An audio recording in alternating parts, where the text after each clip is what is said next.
Now, one of the things we've been preaching to the sports organizations is that please make your internal dispute resolution mechanisms independent, impartial, with integrity, just the way we are at the Sports Disputes Tribunal, so that then you don't have a situation where somebody is saying the federation is the one paying my allowance, so let me rule in their favor. Because you see, people take the federation to those internal dispute resolution mechanisms. You can be complaining that the federation has done this and I don't like it.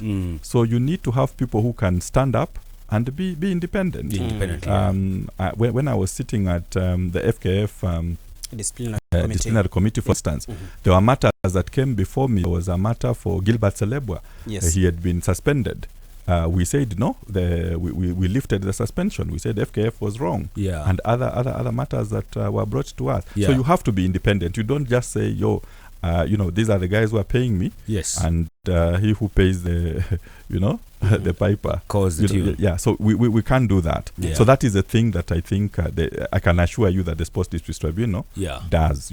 It's independent. Okay. Yes. All right. Of course, we're talking to Bernard Murunga, is the chair of the Sports Dispute Tribunal in the 254.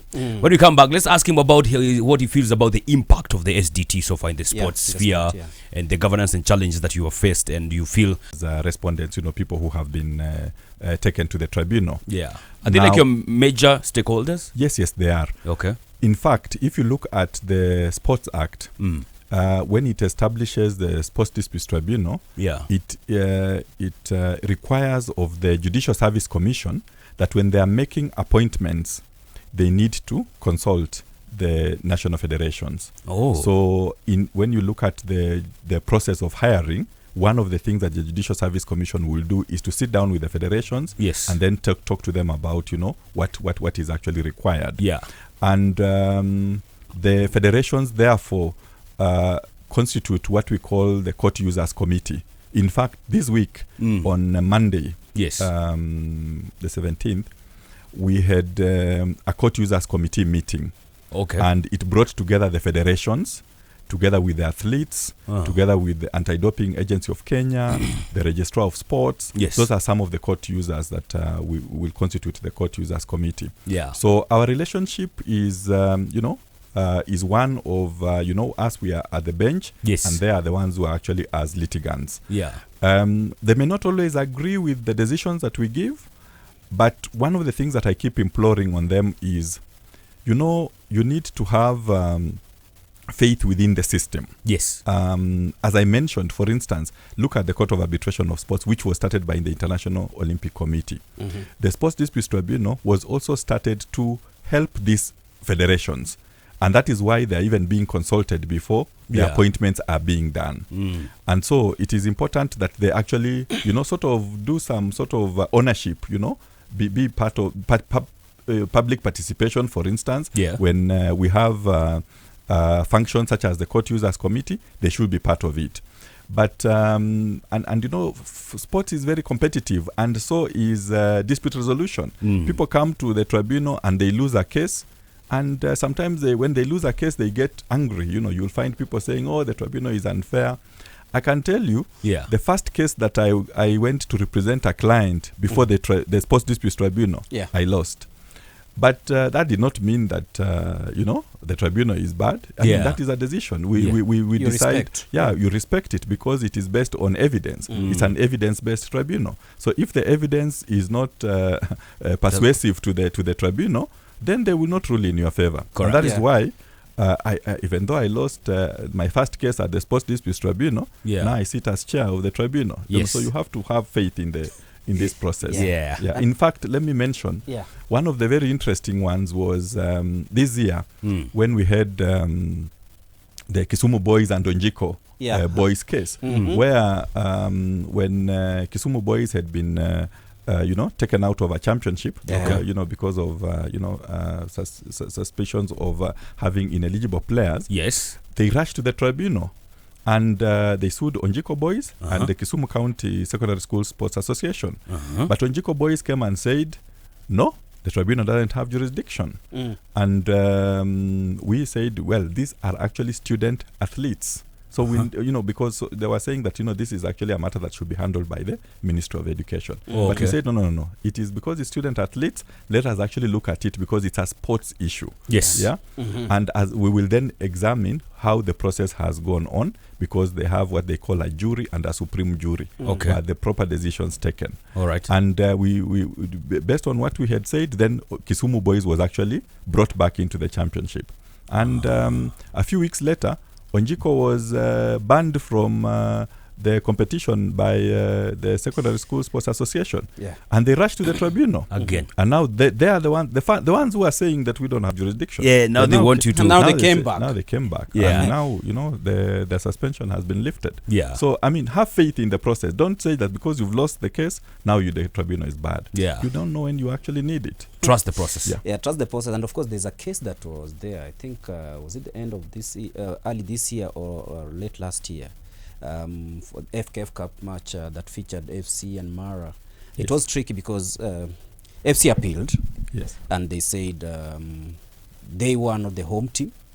And the fans that came to the pitch were Mara fans.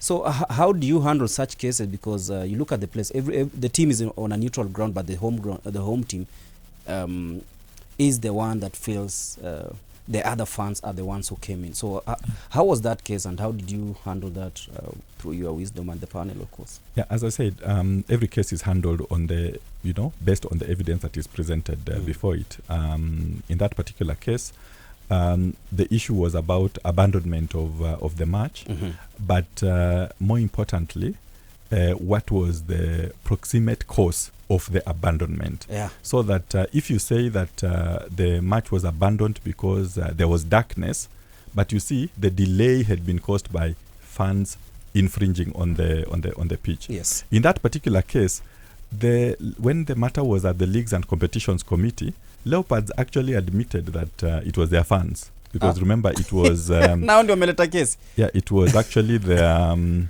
I think they had been awarded a penalty. Yes. And then the referee changed his mind after consulting the assistant referee. And then they said, that wasn't proper. So I think the fans then stormed the pitch. So they were trying to justify the fact that the fans had stormed the pitch.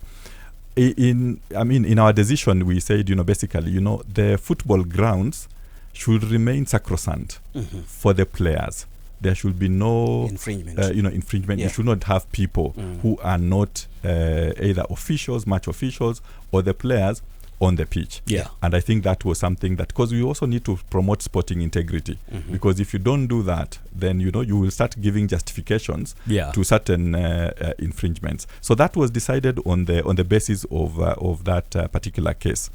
And there is also something that sometimes we call strict liability, that if it is found that for instance, if you are on the pitch, that is it doesn't matter what the reasons are why you are on the pitch. Yeah, it's like in doping matters where it is also strict liability.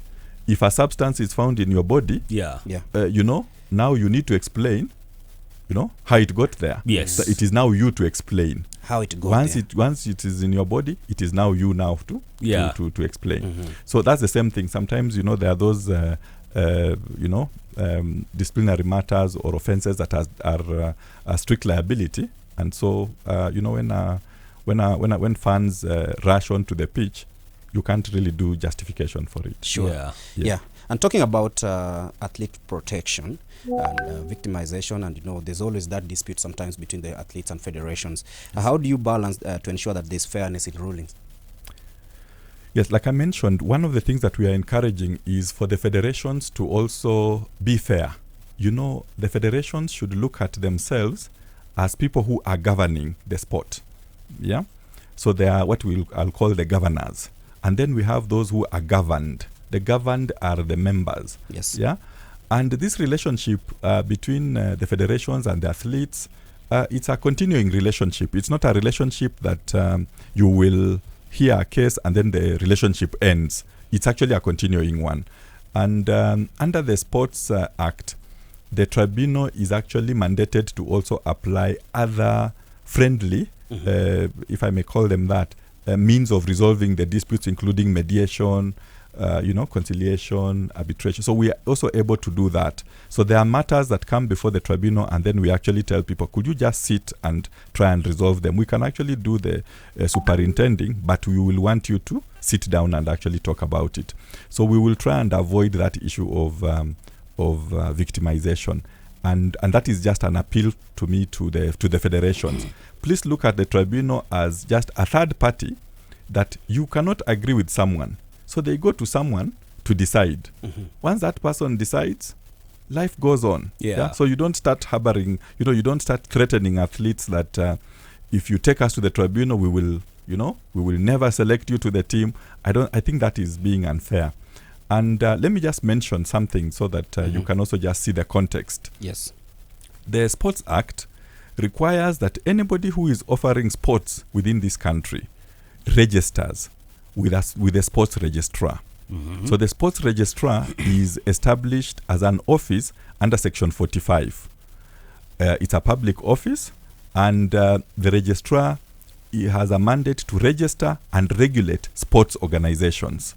So when you talk about federations, when you talk about football teams, when you talk about hockey teams or any other teams, those are all sport organizations that should actually be registered by the registrar. Correct. And then now she can then regulate them. They are supposed to file returns every year. They are supposed to show their financial statements. That is part of the thing that needs to be done.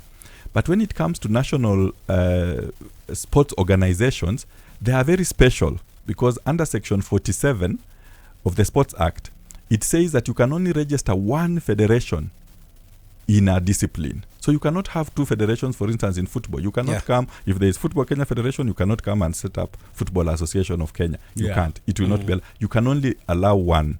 Now, if you are being given exclusivity, you need to trade that exclusivity with a lot of transparency, a lot of inclusiveness, a lot of understanding, because those athletes don't have any other place to go. If you want to play football in this country, if you want to be signed as a player in another country, FKF has to sign your ITC, your International Transfer Certificate, not anybody else. So it's important that we actually just appreciate that the fact that you are being given exclusivity, you are even drawing public finances. You have what we call the Sports, Arts and Social Development Fund. It funds a lot of these federations, a lot of other sports organizations. So you have a certain role that you need to play. And so it shouldn't be that because you have a dispute with someone, then you try to throw them out or you try to freeze them. That will be really unfair, because you will be going against, the tenets of why you actually established, why you've been given exclusivity. Yes. And I wanted to ask, you have seen a lot of cases involving governance in this country as far as sports is concerned, running from clubs to federations.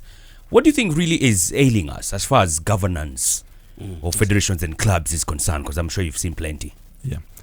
Let me not be the pathologist of what has happened. But from what I see that comes before the tribunal, I think there is a lot of first of all, let me put it this way.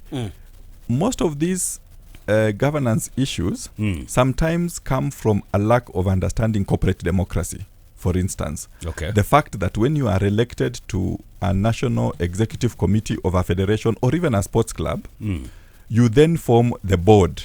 It's like a board of directors of a company. You have collective responsibility. You sit together, you discuss, ideas compete in the space. So you don't if you are the chairman, you don't come and start telling people, I'm the chairman, whatever I say should actually go, or I'm the president, or I'm the secretary general. And this governance issue, I think if people just understood that, forget about your election camps. If you are in a camp, you can have the president coming from this camp, the secretary general coming from this camp, a treasurer coming from this other camp, but they sit together in the board.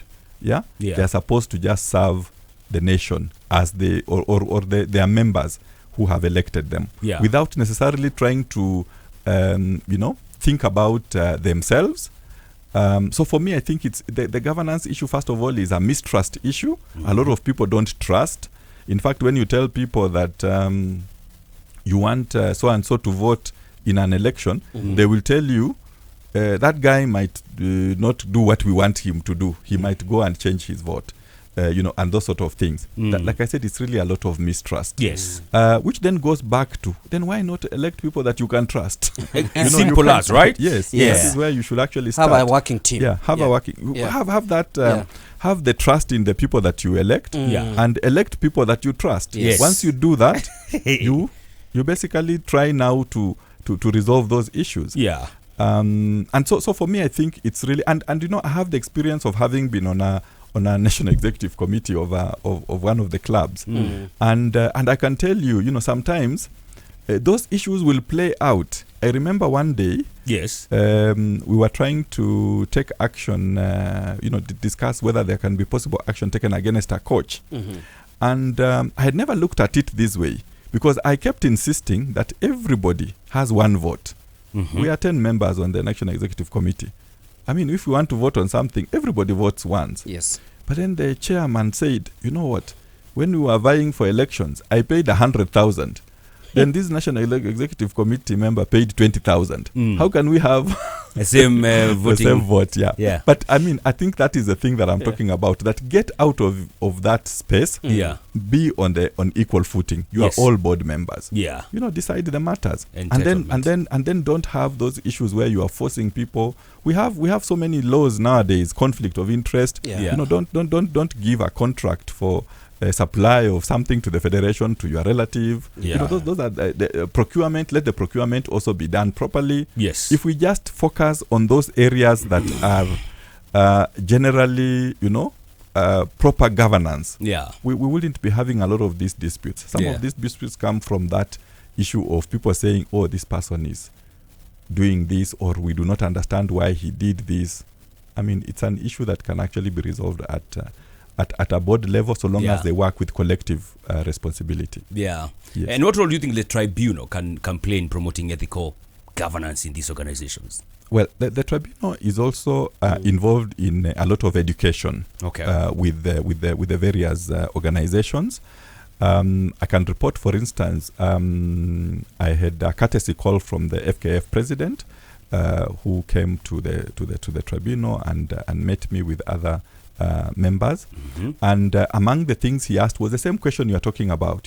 How do you then help us? How do we make sure that we have less disputes? Because football, being one of the most popular sports within the country, also has a lot of cases. Guaranteed. I mean, every other day you find that there's a football case, and we were actually trying to see one way in which we can also then just support those organizations to see how they can set up, for instance, the internal dispute resolution mechanisms very well.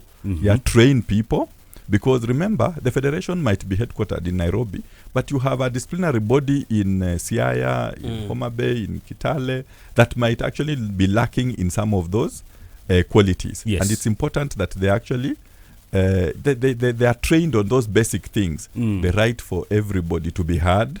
The right for somebody who is not, the fact that you cannot have somebody with an interest hearing the matter. You cannot be an official of a club, but you're also sitting in a disciplinary body, for instance. So those are the things that we want to train. So education will play a big role, and the tribunal is also ready to partner with these bodies and just let them know that this is how disputes should be resolved. But there are also other bodies that are involved in governance issues that I think can also be utilized by these federations to ensure that their governance is top notch. Yeah, I know Greg has a burning question, but before he gets to that, is there any cases, maybe even recent one or old ones, that have influenced the governance of sports in this country?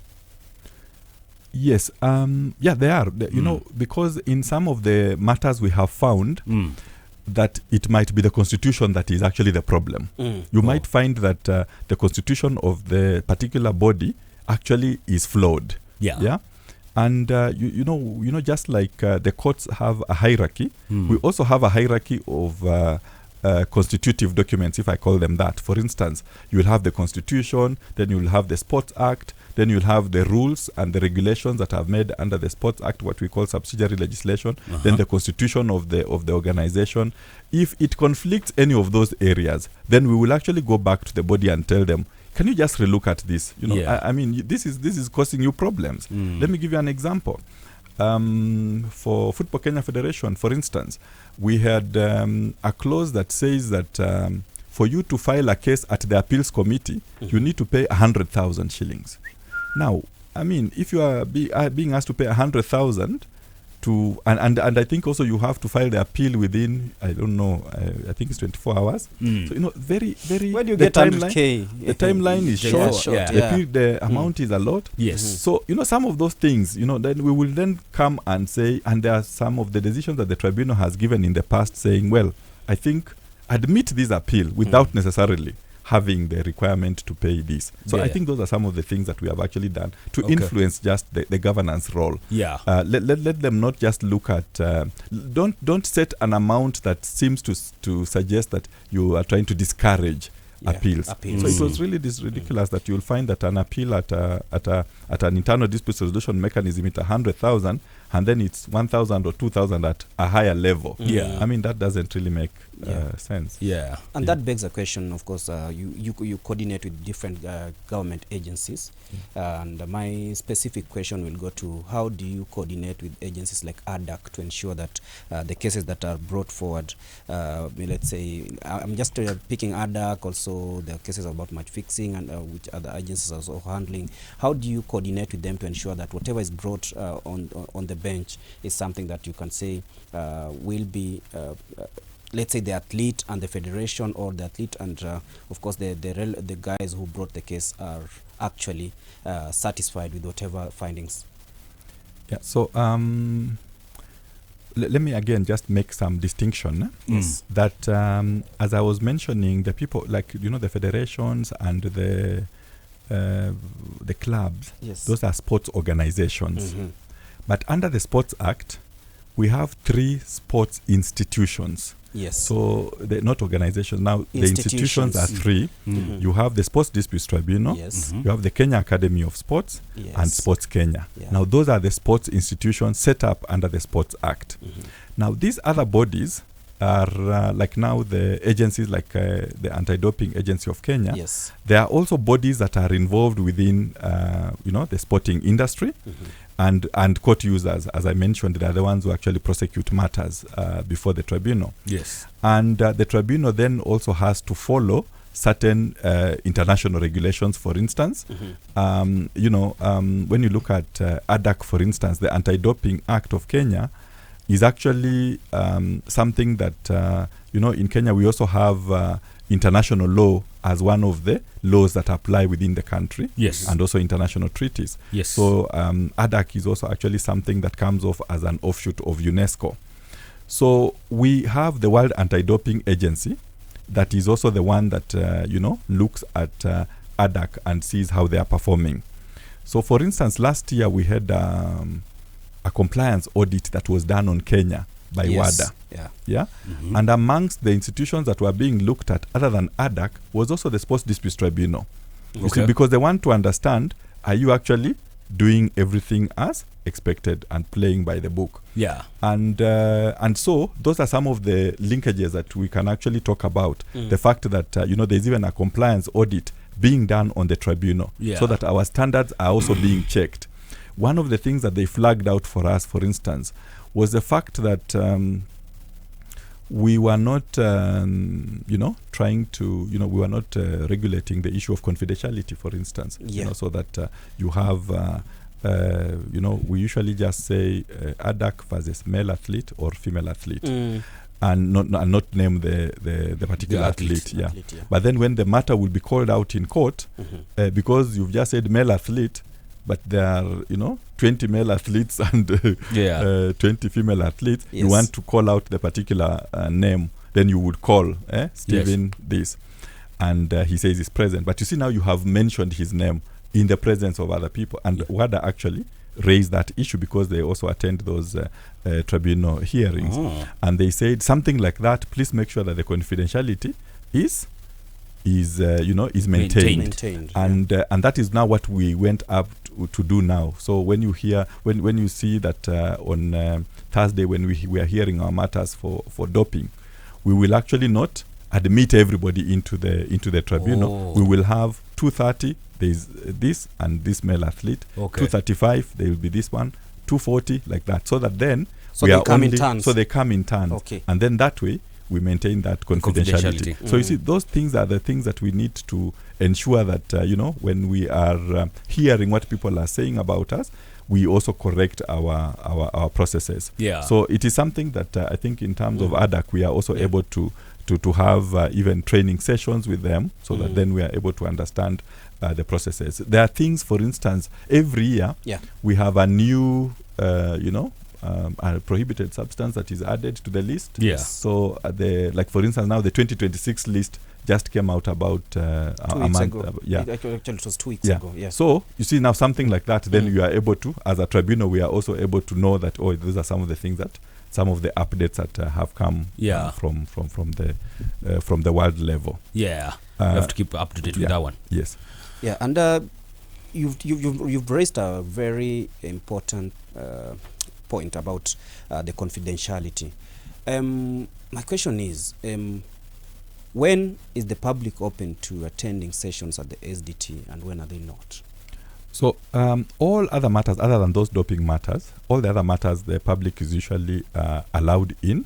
So you can actually just log in and hear the deliberations of the tribunal. But then there are also other matters where we will need to do certain closure. For instance, if it involves children, for instance, we will then be able to have a closed session. Or if a party requests that they want it to be had in confidentiality, we will then be able to do that in confidence, and we'll be able to do that.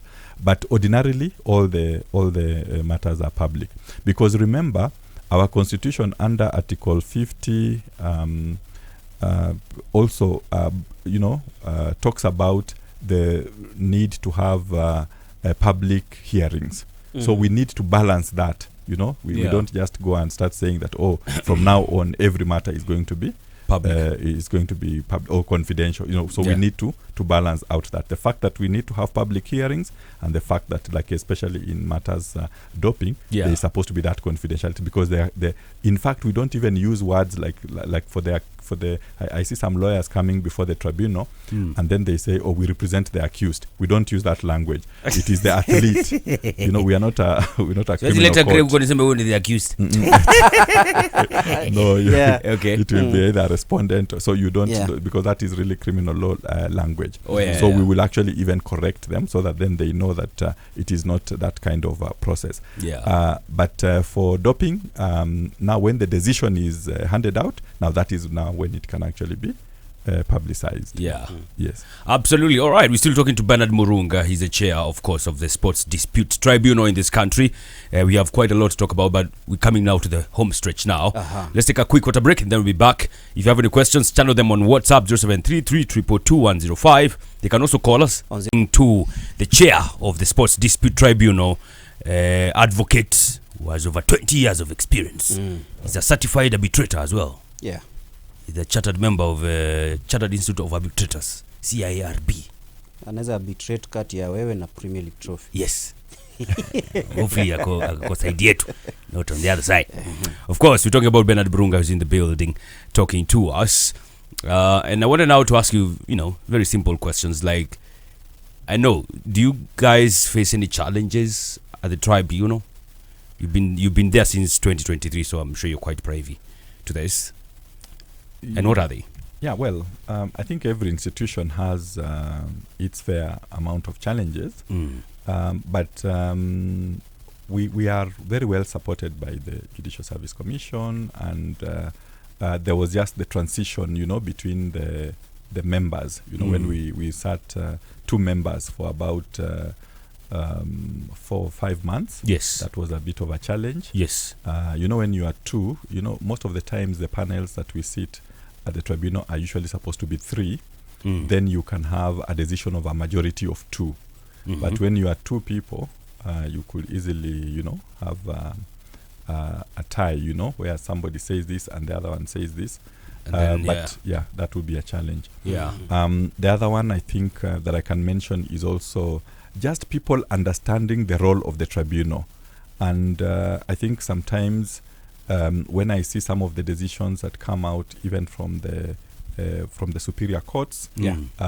Sometimes they are not quite aligned to the Sports Act. Okay. But it's something that we are also looking at how best to go about it. We are having various levels of consultation, and education just generally on tribunals. There was a day we were having a meeting for all tribunals with magistrates. And there were people who were saying, we didn't know about this tribunal. We didn't know that this tribunal, not necessarily the sports tribunal, but any other tribunal, that you actually have jurisdiction about this. So those are some of the challenges that I think we just need to do a lot more education, so that then we avert those challenges that we are dealing with. And what efforts would you say you're putting in place to create this awareness of the role of the SDT in the country amongst your stakeholders, court users, as you mentioned them? Yes, we are speaking to a lot of people that are involved in the sports industry, including sessions that we have had. I can mention, for instance, this year, we have what we call our bar bench committee. That is the lawyers together with the tribunal members of the Sports Disputes Tribunal. We had a meeting with the former cabinet secretary for sports, just to touch base on some of the challenges that we were having, including some that were more legislative in nature, that maybe we need to expand the jurisdiction of the tribunal. And the cabinet secretary had formed a team that was looking at reviewing the Sports Act, so that it can make it more in tune with the modern realities. And we've also had interactions with the other bodies, like I mentioned, the courtesy call that we have had from various federations, the engagement with the NOC, presidents and secretary generals, the court users committee. So we are having a lot of discussions, and then also taking advantage of any possible slot to speak to people about the Sports Disputes Tribunal. I attended the Kenya Academy of Sports event. I attended the Sportsman of the Year event. So I mean, I'm trying to be as much out there as possible. Yes, create so awareness as much as possible. Then people know about the tribunal. I get very shocked when people say they didn't know about the tribunal when we are actually in our 12th year. I mean, it is that should not happen. We should by now everybody should know, especially those who are within the sporting circle. They should know about the Sports Disputes Tribunal, because it's the tribunal that actually resolves any of your disputes. Yes. Finally, before I let Greg have a go, you took over from, of course, a juggernaut, John Ohaga. Now you're fully fledged as the chair. Yes. What is your vision? Do you have like a different kind of vision that you want to enhance or put on the tribunal, or do you have a legacy that you want to leave aside when your time is over, or even maybe continue what Ohaga was doing as in the SDT? Yes. Well, so it's a mix of both. First of all, I pay great tribute to my predecessor, senior counsel, because I think he laid the groundwork. I usually say I got into the space when the pathway had actually been cleared. So the teething problems that the tribunal had when it was being formed, including where we will sit, and all those issues have actually been resolved before I got into the tribunal. The fact that the tribunal, the timings when we can actually have our sittings, we usually sit in the afternoons from 2:30 p.m. And even the fact that we are actually also able to have these matters heard virtually. I think those are some of the things that he had actually steered very well. And what I can just do is to improve on them, find ways in which we can get more partnerships. He had, for instance, initiated a program with the Kituo cha Sheria, because one of the things that we do at the tribunal is to also offer the indigent persons, or those who cannot afford legal services, we offer them pro bono counsel.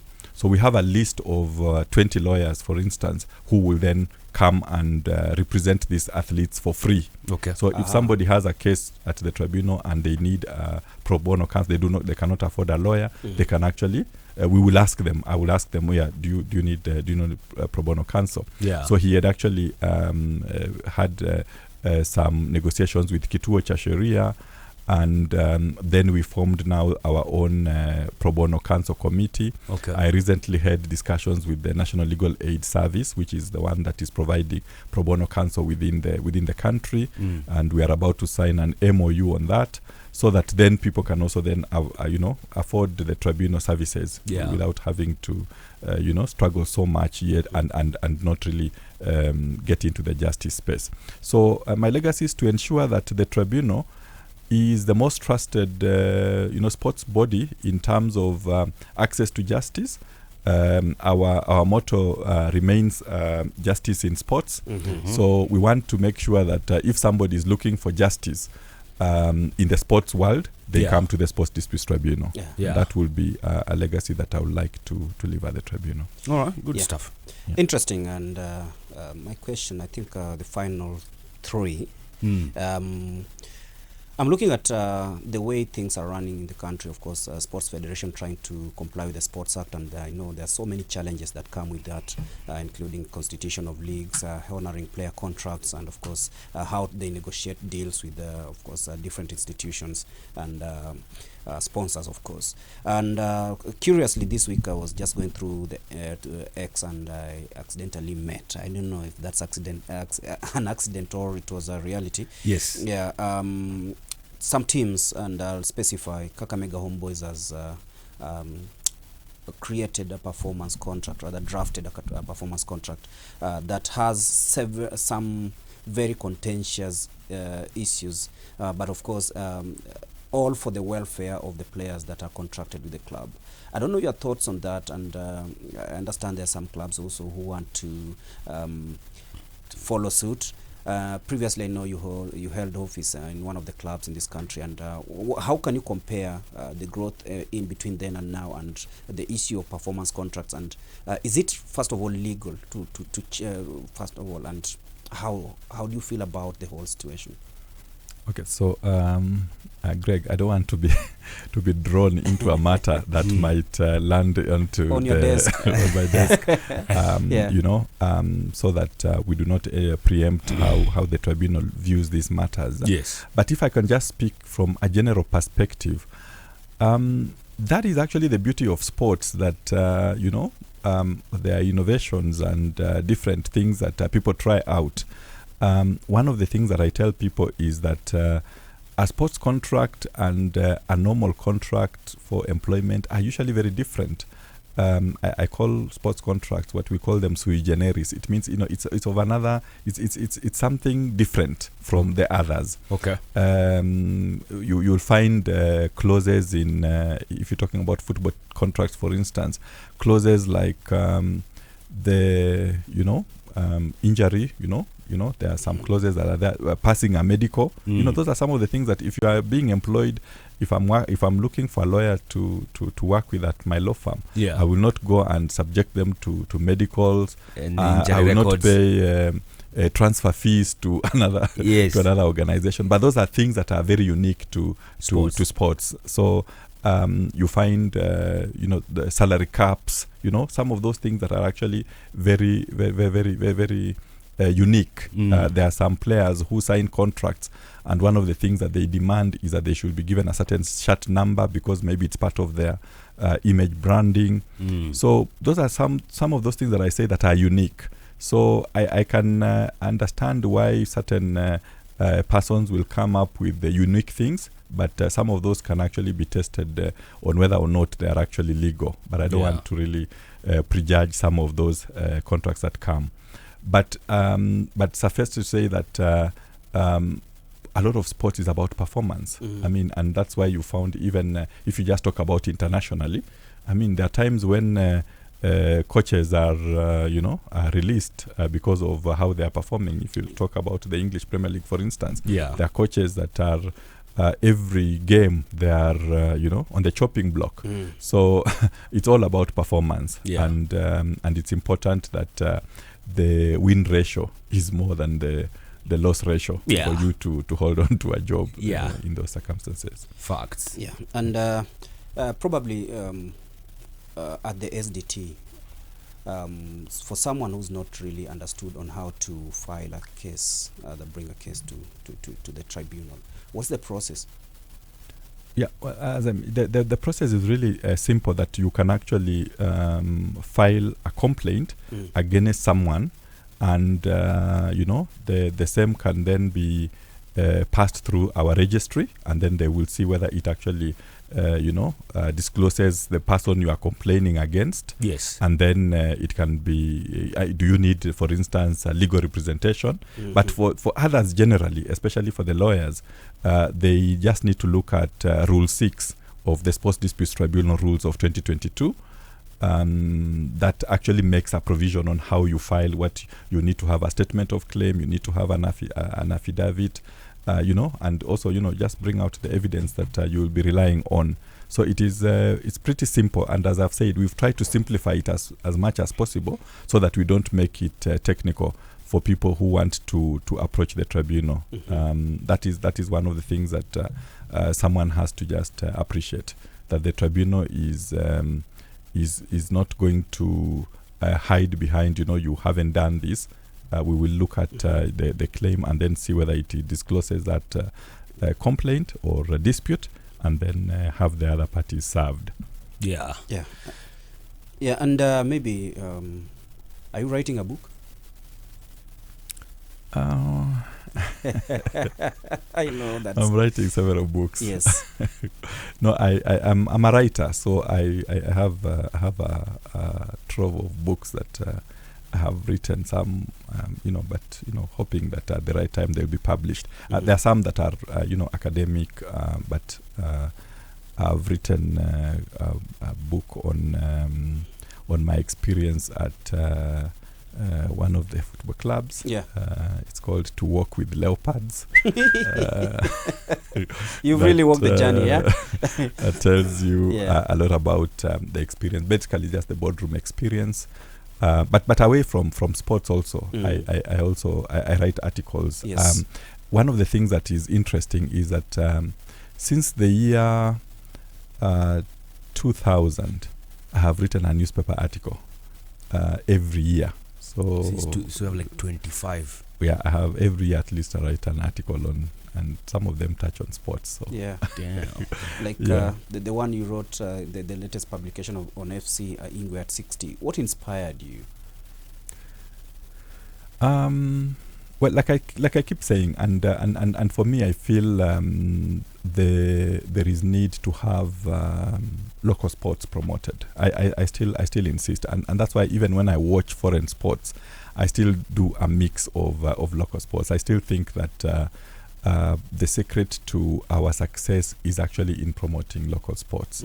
Can you imagine how much we are investing, for instance, in a facility like Talanta Stadium? I mean, it should be full, on every other occasion.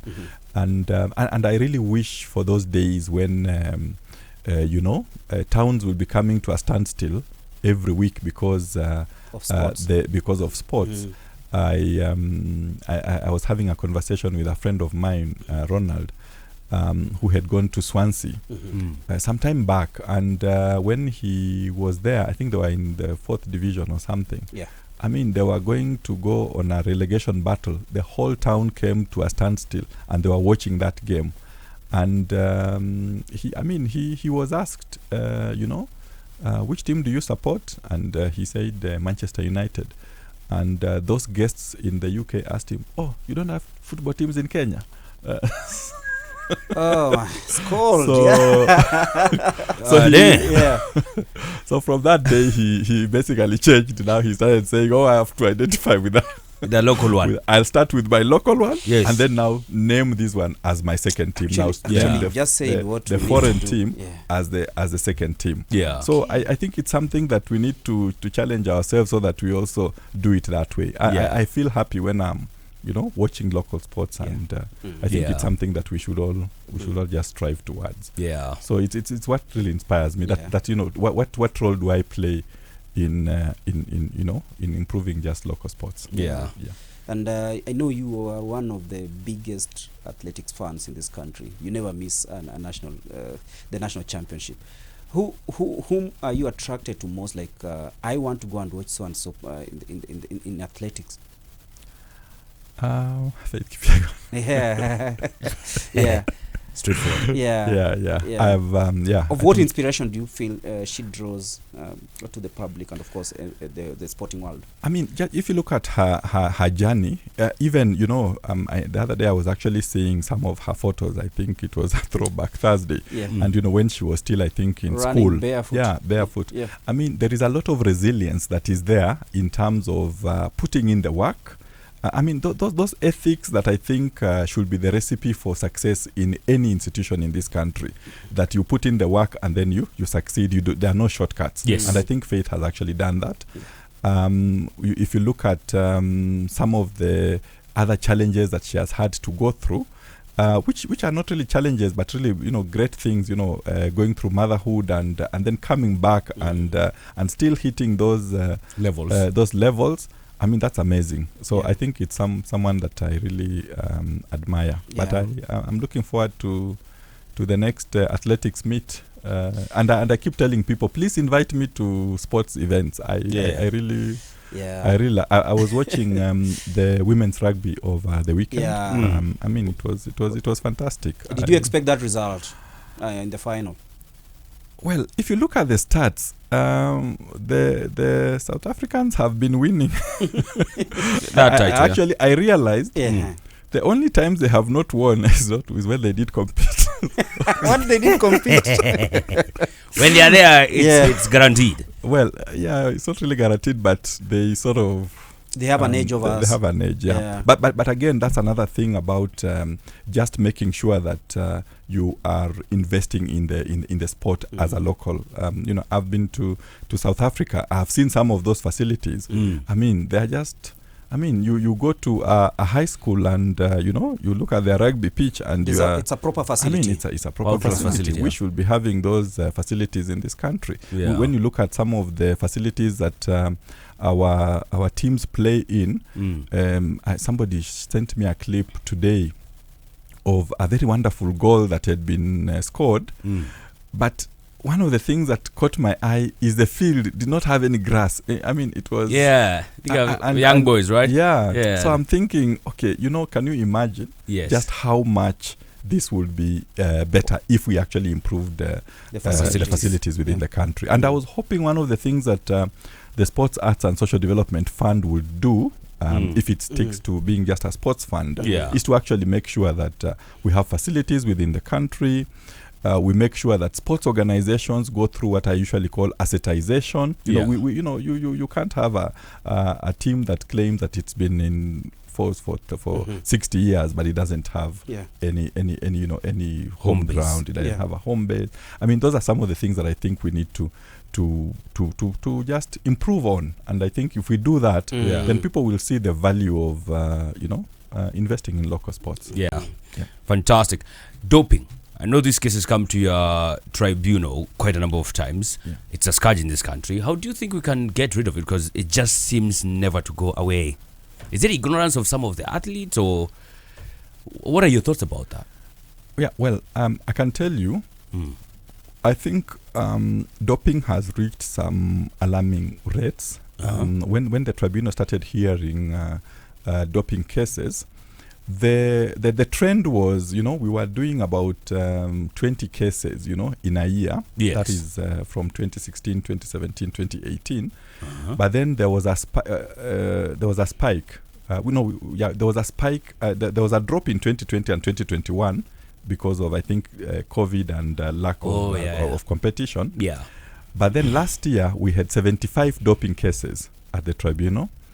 This year we have 55. And remember, we as a tribunal only deal with national level athletes. Yes. So it means there might be others then who are also being investigated by an athletics integrity unit. Yeah. But if you just do the 2 years, I mean, we are talking about 130 cases in doping. So that's an extremely high number. This year, the government actually took notice of what had been happening, and set up a multi-level agency committee just to look at what can actually be done in respect of what they were calling integrity in sports. Okay. And I was actually part of the team that was looking into that, with bodies like other bodies like the sports registrar, the ADAC, and even the other, whether it's immigration, how are these drugs coming into the country, if it is the Pharmacy and Poisons Board, what can be done if they are being dispensed over the counter or through the doctors. So, but I will say, back to your question about whether it is ignorance, there are cases where, athletes also don't just know what they are actually ingesting. They don't really know that they have, those performance-enhancing quantities. Yes. But it's also important to note that there's a lot of education that has been done by ADAC. In fact, one of the things that we usually also just look at is have people actually been educated about it. Yeah. And let's not forget that doping is also not just an athletics issue. Yes. We have soccer players that have actually been also caught up in this anti-doping rule violations. There was a football striker that I think his doping ban just ended on 5th of September. His 4-year ban, on 5th of September this year. That some of those violations are not just about when we look at doping, sometimes we think it's just about athletics, the athletics, and also about ingesting something, but there are other rule violations like what we call a whereabouts failure. If you do not actually account for where you are, for a specific 3 times, then you can actually be guilty of a doping violation. If you refuse to take a test, that can be a doping violation. So you may not have actually ingested, but so it's important for that education to also just be widespread, so that people then know what can be done.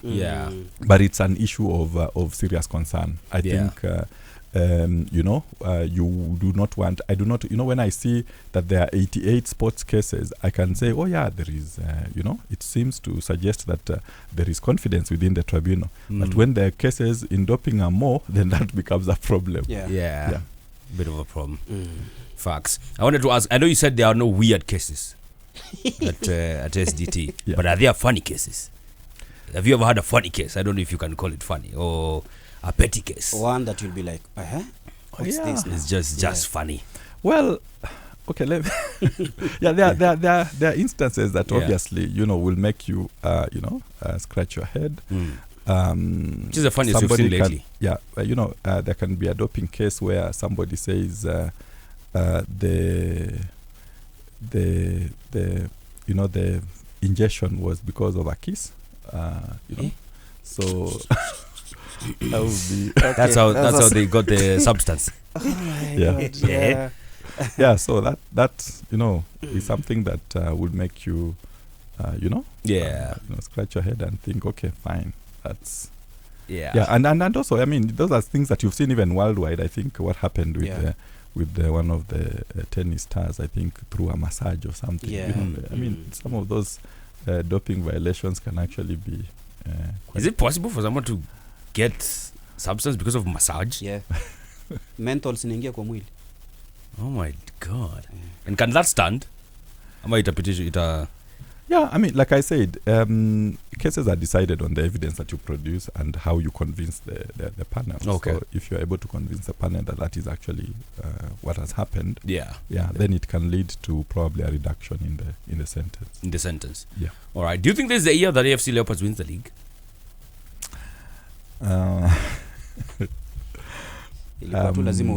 Of course. Hata anajua since 1998. He was there, they did not. He has left, they are yet to. I'll take the 5th.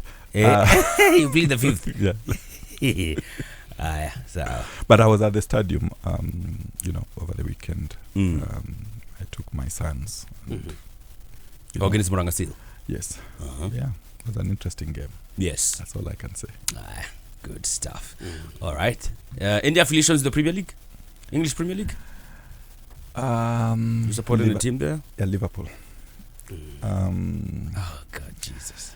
Tell him why. Because Liverpool used to have a shirt sponsor called Crown Paints, and Leopards was sponsored by Crown Paints. Like the two of you used to share a sponsor.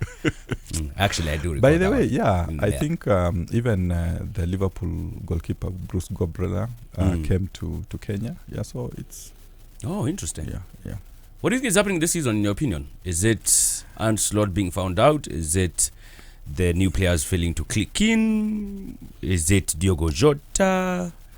In your opinion, what do you think? Or is it a hybrid of all those? It's a hybrid of all those. But I would imagine that, at the end of the day, give Jurgen Klopp his flowers, that the team that he left probably is the one that had the bounce to win the league. Yeah. And that this year, I think they've just been caught out, losing some of those players like Luis Diaz and...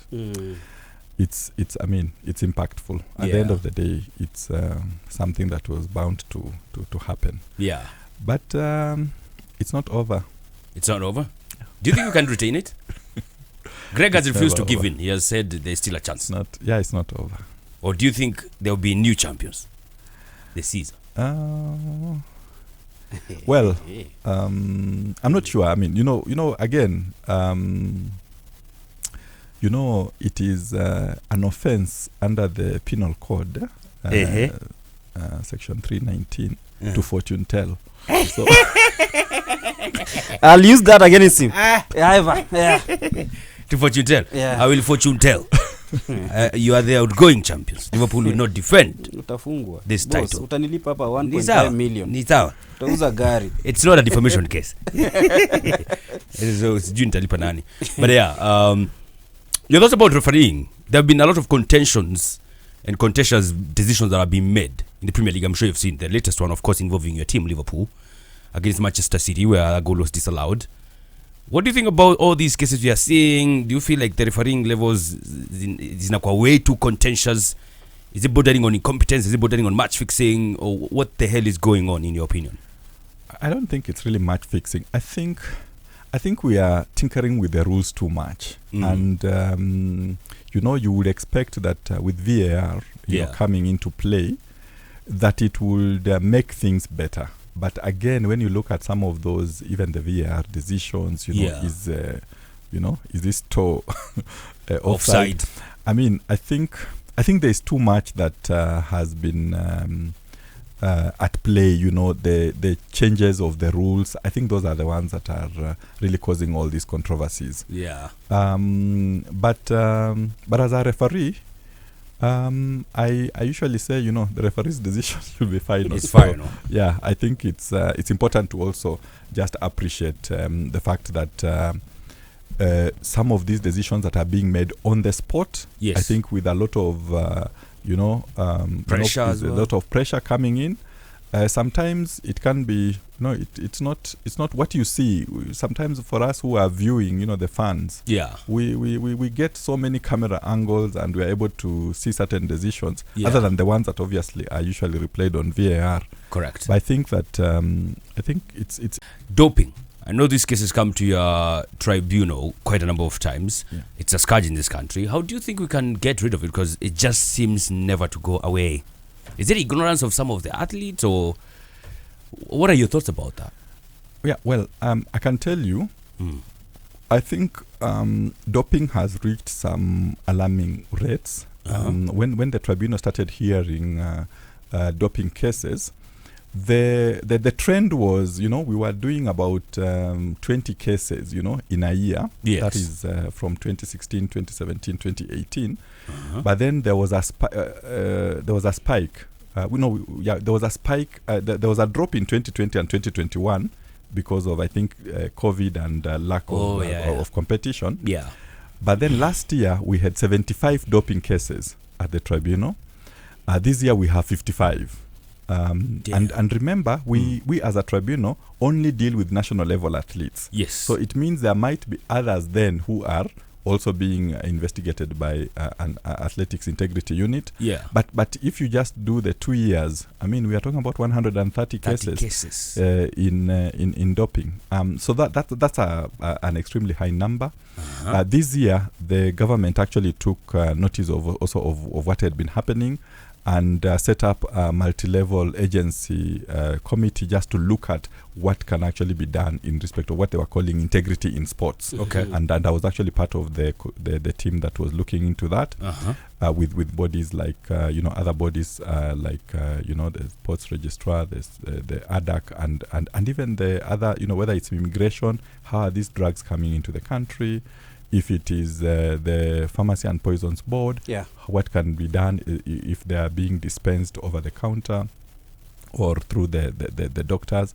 So, but I will say, back to your question about whether it is ignorance, there are cases where, athletes also don't just know what they are actually ingesting. They don't really know that they have, those performance-enhancing quantities. Yes. But it's also important to note that there's a lot of education that has been done by ADAC. In fact, one of the things that we usually also just look at is, have people actually been educated about it? Yeah. And let's not forget that doping is also not just an athletics issue.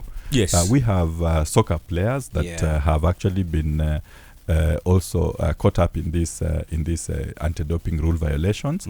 There was a football striker that I think his doping ban just ended on 5th of September. His 4-year ban. On 5th of September this year.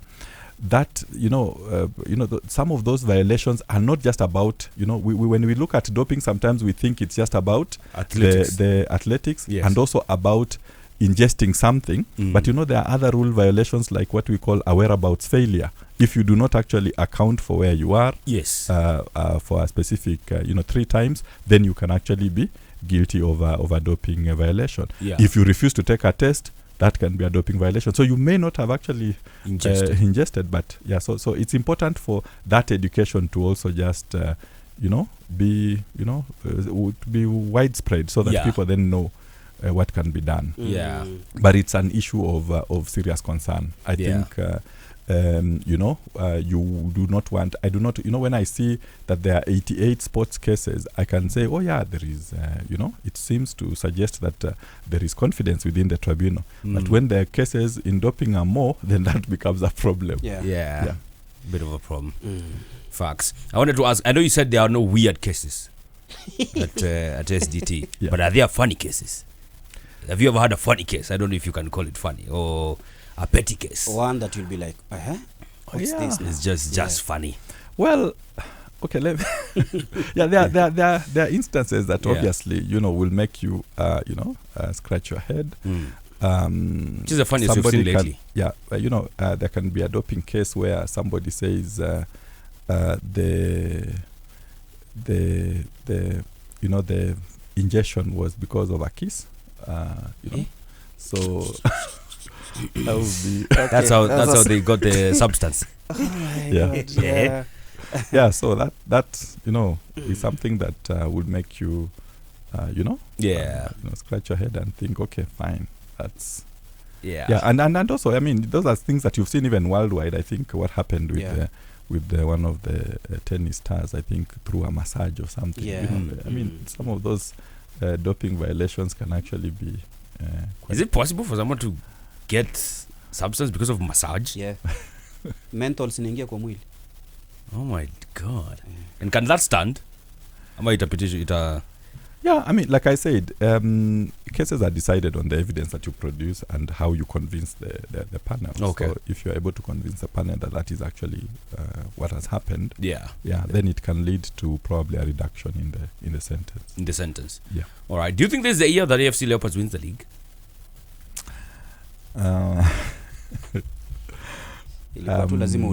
Of course. Hata anajua since 1998.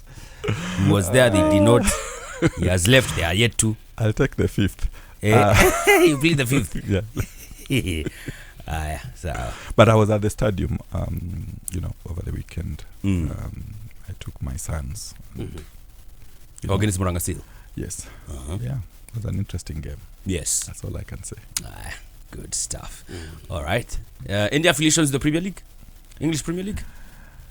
You supporting the team there? Yeah, Liverpool. Oh, God, Jesus. Tell him why. Because Liverpool used to have a shirt sponsor called Crown Paints, and Leopards was sponsored by Crown Paints. Like the two of you used to share a sponsor. Actually, I do. By the way, I think even the Liverpool goalkeeper Bruce Gobrella came to Kenya. Yeah, so it's. Oh, interesting. Yeah. What do you think is happening this season, in your opinion? Is it Ant Slot being found out? Is it the new players failing to click in? Is it Diogo Jota? In your opinion, what do you think? Or is it a hybrid of all those? It's a hybrid of all those. But I would imagine that, at the end of the day, give Jurgen Klopp his flowers, that the team that he left probably is the one that had the bounce to win the league. Yeah. And that this year, I think they've just been caught out, losing some of those players like Luis Diaz, and it's impactful. At the end of the day, it's something that was bound to happen. Yeah. But it's not over. It's not over? Do you think you can retain it? Greg has refused to give in. He has said there's still a chance. It's not over. Or do you think there will be new champions this season? Well, I'm not sure. I mean, again, it is an offense under the penal code, section 319, to fortune tell. So I'll use that against him. To fortune tell? Yeah. I will fortune tell. You are the outgoing champions. Liverpool will not defend Utafungwa. this title. Utanilipa hapa 1.5 million. Ni sawa. Utauza gari. It's not a defamation case. Sijui nitalipa nani. But your thoughts about refereeing. There have been a lot of contentions and contentious decisions that have been made in the Premier League. I'm sure you've seen the latest one, of course, involving your team, Liverpool, against Manchester City, where a goal was disallowed. What do you think about all these cases we are seeing? Do you feel like the refereeing levels is way too contentious? Is it bordering on incompetence? Is it bordering on match fixing? Or what the hell is going on, in your opinion? I don't think it's really match fixing. I think we are tinkering with the rules too much. And, you would expect that with VAR coming into play, that it would make things better. But again, when you look at some of those, even the VAR decisions, is this toe offside? I mean, I think there's too much that has been at play. The changes of the rules. I think those are the ones that are really causing all these controversies. Yeah. But as a referee, I usually say, the referee's decision should be final. It's final. Yeah, I think it's important to also just appreciate the fact that some of these decisions that are being made on the spot, yes, I think with a lot of pressure, a lot of pressure coming in. Sometimes it can be it's not what you see. Sometimes for us who are viewing, the fans, we get so many camera angles and we are able to see certain decisions other than the ones that obviously are usually replayed on VAR. Correct. But I think that it's really something to do with the changes in the rules. And sometimes I think in a sport like football, probably go a period of about 5 years before you introduce a new rule. Yeah. Go through another 5 years before you bring in another rule. But if you have, at the end of each season, there's this change. Yeah. Sometimes the consistency in the UK, in Spain, is different. It varies. I mean, then that also is bound to cause a lot of confusion. Yeah. Like the rules they introduced when zilifanya poteza league last season. Your thoughts on the Davis Cup? I know you have quite some history with the Davis Cup. So you can see Argentina has won the Davis Cup just moments ago. Yeah. Well, let me say, I wish Kenya was, at that level. I think we need to go back. Yeah. The Davis Cup doesn't always go with the world rankings. Yeah. So it's something that then is always up for grabs. But it's a tournament that I've enjoyed watching from the days when Paul Wekesa and There's Eno Polo. Yeah, when they used to play. I mean it's a great individual sport. Yeah. Yeah. And there's a question that was asked when we were here. I don't know, Nyash. Yes. Do I give you the honors? The previous guest that was here. Yes, he was actually a judge and a referee in the Kenya Professional Boxing Commission. Yes. Yeah. Was the previous guest that Mr. we had. Martin Daria. Yes. All right, yeah. Yes. He posed a question to the next guest who we didn't know who he was. Okay. We kind of knew who that was. And we knew he did not know. Yeah. And I want you to look at that camera as you answer. Yeah. He was asked, if you are an animal, which animal would it be and why? And then once you answer that, you can pose a question to the next guest. If I was an animal, If you had to choose to be an animal, which animal would you be and why? I'll be a leopard. Hey. Not an elephant. Not an elephant. Well, the claws, and the way they hunt. I mean, it's a jungle out there. Yeah. And we live in the African jungle, so that's the one. Leopard. Yeah. Leopard, yeah. Which question? I think the question I'll pose to the next guest is, what can we do to improve attendance in local sports? Just generally, what can be done to improve attendance in local sports? In local sports. Yeah. Awesome. Absolutely. Whoever is the next guest, who maybe we do and do not have in mind, this is going to be posed that question. Yeah. All right. So thank you very much, Mr. Bernard Murunga. We appreciate your presence here. We appreciate what you guys are doing at SDT. We'll keep up doing the work, and hopefully you'll be able to get past the challenges that you said you are facing. And we shall be keeping tabs, of course, of the work that you guys are doing. Sports Dispute Tribunal has social media pages, right? Yes, it does. It's at SDT Kenya. Yes. I think I saw your page on X. Yeah. So, guys, if you have any information, are you on Facebook? No. It's just on X. Just on X. Yeah. Yeah. So if you have anything you want to know about SDT, that's where they can go and check them out, right?